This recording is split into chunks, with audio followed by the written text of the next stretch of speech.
Welcome to the Accendo Traders Group. This is our video trade plan for Thursday, May 29th, 2008. AccendoTraders.com, effective trade plans delivered daily.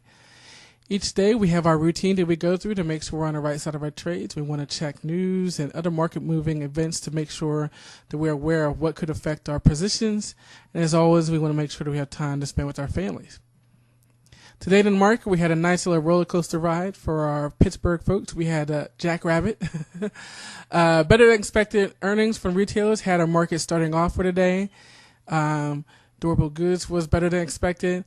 And then as oil began to rebound, it was down to about 126 and started heading back up. As oil rebounded, the market sold off. And at one point in time, it was negative. But we did have a rally into the close. You can see 6 to 10 sectors into the negative territory. And we had a blah day when you look at the final results. But again, it was an up-down or down-up type day. Not a lot going on with the earnings. Again, the retailers came out with better. Ralph Lauren, American Eagle Outfitters.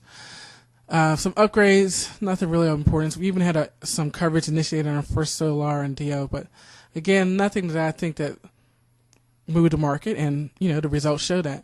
Tomorrow we have some inflation data with the chain deflator. We've got initial claims. Crude inventories is a day late because of Memorial Day. Earnings, we have some more retailers. We got Sears. That might show some of the what they say. If they have any commentary about the state of the consumer, that might affect the market. We also have Dell. And our list of splits is getting a little smaller because we had several that were executed today, on Tuesday, and some that will be taken care of tomorrow, UNPs tomorrow. Let's go ahead and take a look at our flag list. Okay, so as we look at our flag list, we can see that the market gave us a bounce here, and we talked about this area here being support. Here's the NASDAQ, and we said that we retraced all the way back down to this our initial rectangle, our initial consolidation. And what we have here is a couple of things. First of all, in a bigger view, we thought we were setting up almost a head and shoulders pattern right along here. And right now we're bouncing off that level. The other thing, if we go and zoom in again, we can see that we're almost setting up a nice W pattern. Does that mean we're going up? I don't know. Again, the traders will let us know. But you can almost kind of make an argument for a nice W pattern going on here. And also possibly some new resistance level here around 2,500. Here's the Dow. The Dow is not as good. And that's another good important fact, that the NASDAQ may be leading the market again. And so here's the Dow, still showing weakness, but look, where did it bounce? Where did it bounce? It bounced right at this downtrend line from October. So we broke back into consolidation, and we possibly back. Now, what's weak about the Dow, and same thing with the S&P 500, is that we are not above any of the moving average. As a matter of fact, we just retraced to the 5. We could easily fall from here.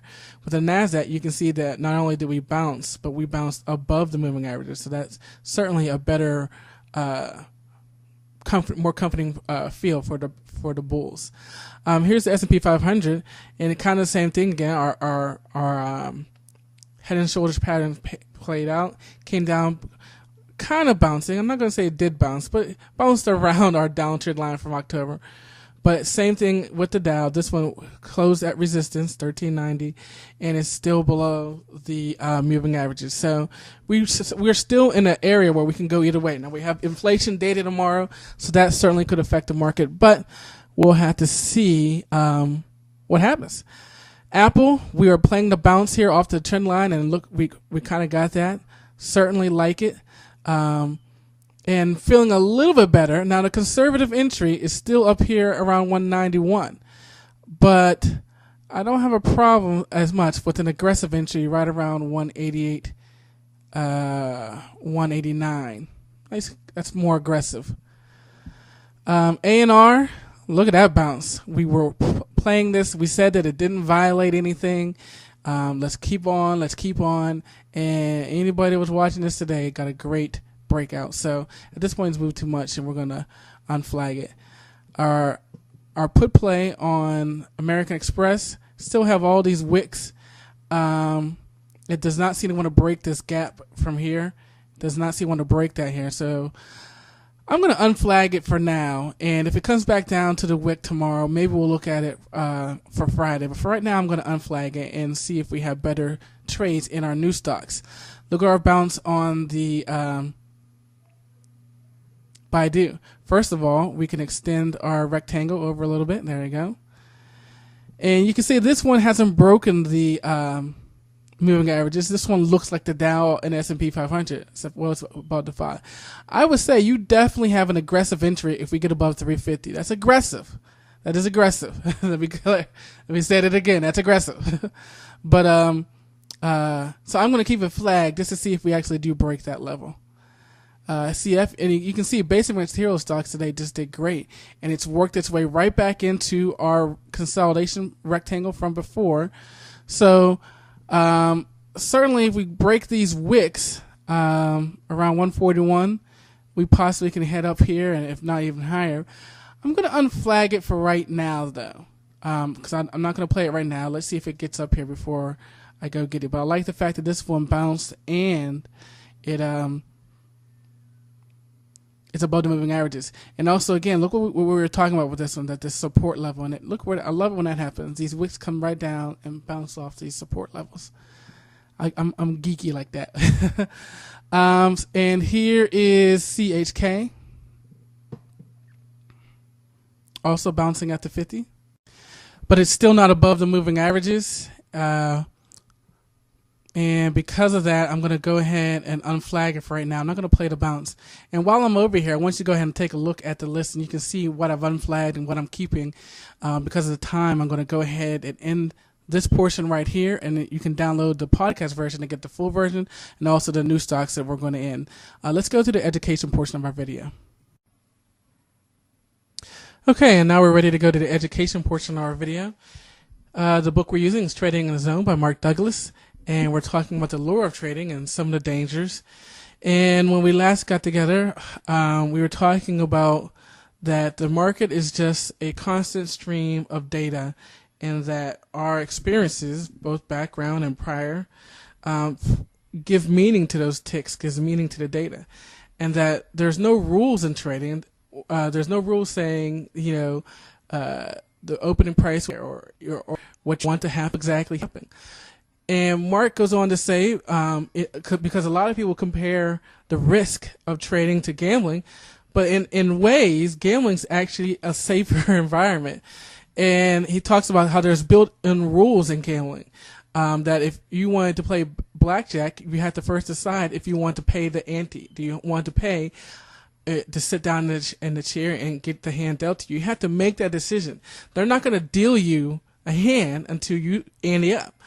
In trading, they don't care one way or the other. The market is going to keep going without you. The market is going to go with you. And more importantly, the market has no rules for how much you trade. It doesn't tell you what the ante is.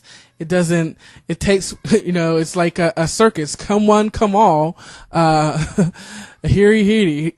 So there's no rules with that in the trading environment. Also, in gambling, there's a beginning, a middle, and end. You ante up, they deal you the cards, you look at blackjack, and you decide, well, I want to hit. And there's the middle, and then finally the end is either you win or the bank wins. You get 21 or not. Whereas in trading, again, it's just a constant string. There is no beginning, middle, and end. It just is.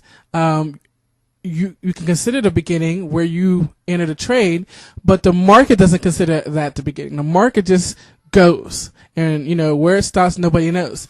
And finally, the last part is once you decide to participate, you can't change your mind. Meaning, once you ante up, they're not going to give you your money. You can't say, "Oh, never mind, I want to get out." No, you anteed up, you paid in, they're going to hold you to the end. Where in trading, when you execute a trade, you can exit too early. You can exit too late, meaning the market's move was over, but you stayed in, and you can change your mind, and you can change your decision on why you got into the trade.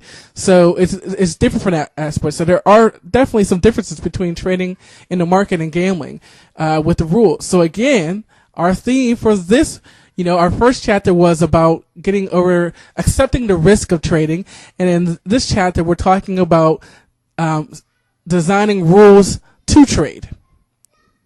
As always, to get the full. So we can get the podcast version. There's the link up here at the beginning. Accendo traders, subscribe to the podcast to get the full version.